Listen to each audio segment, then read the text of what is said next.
और बहनों, चैनल को सब्सक्राइब कर लीजिए ताकि आपको हमारी हर नई बाइबल की कहानी समय पर मिलती रहे। मिस्र की धरती, रेगिस्तान की गर्म हवाएं, नील नदी की ठंडी लहरें और विशाल महलों की चमक। यहीं लाया गया था एक युवा इब्रानी लड़का, यूसुफ। ये वही यूसुफ था जिसे उसके अपने ही भाइयों ने जलन और घृणा के कारण दास के रूप में बेच दिया था। सोचिए, एक भाई को उसके ही भाइयों ने पराया बना दिया। लेकिन फिर भी यूसुफ अकेला नहीं था, क्योंकि परमेश्वर उसके साथ था। जब यूसुफ को मिस्र के अधिकारी पोतीफार ने खरीदा तो सबने देखा कि जहां भी वो हाथ लगाता है, काम सफल हो जाता है। उसकी ईमानदारी और विश्वास ने उसे महज एक दास से पूरे घर का प्रधान बना दिया। पोतीफार ने अपनी सारी जिम्मेदारियां यूसुफ पर छोड़ दी। लेकिन जितनी ऊंचाई पर यूसुफ पहुंचा, उतना ही बड़ा उसके जीवन का इम्तिहान उसके सामने आया। पोतीफार की पत्नी ने यूसुफ पर नजर डालनी शुरू की।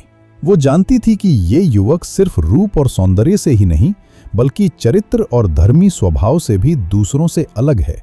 उसका दिल यूसुफ को पाने की चाहत में डूब गया और फिर एक दिन उसने सीधा कहा, आओ मेरे साथ।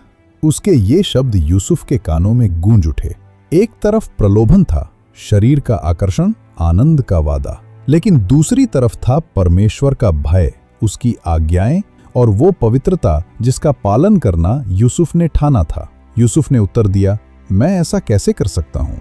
तुम्हारे पति ने मुझे इस घर की हर चीज सौंप दी है। यही भागना भाइयों और बहनों उसकी सबसे बड़ी जीत थी। यूसुफ ने दिखा दिया कि पाप से लड़ने का सबसे अच्छा तरीका है उससे दूर भाग जाना। लेकिन परिणाम आसान न था। उस औरत ने झूठ बोला। उसने यूसुफ पर झूठा आरोप लगाया कि उसने उसे बुरा करने की कोशिश की। पोतीफार ने क्रोध में आकर यूसुफ को जेल में डाल दिया। अब सवाल उठता है, क्या यूसुफ ने कुछ गलत किया था? नहीं, उसने पवित्रता को चुना, उसने परमेश्वर को चुना, लेकिन उसके बदले उसे जेल मिली। यहाँ से हमें एक अद्भुत शिक्षा मिलती है।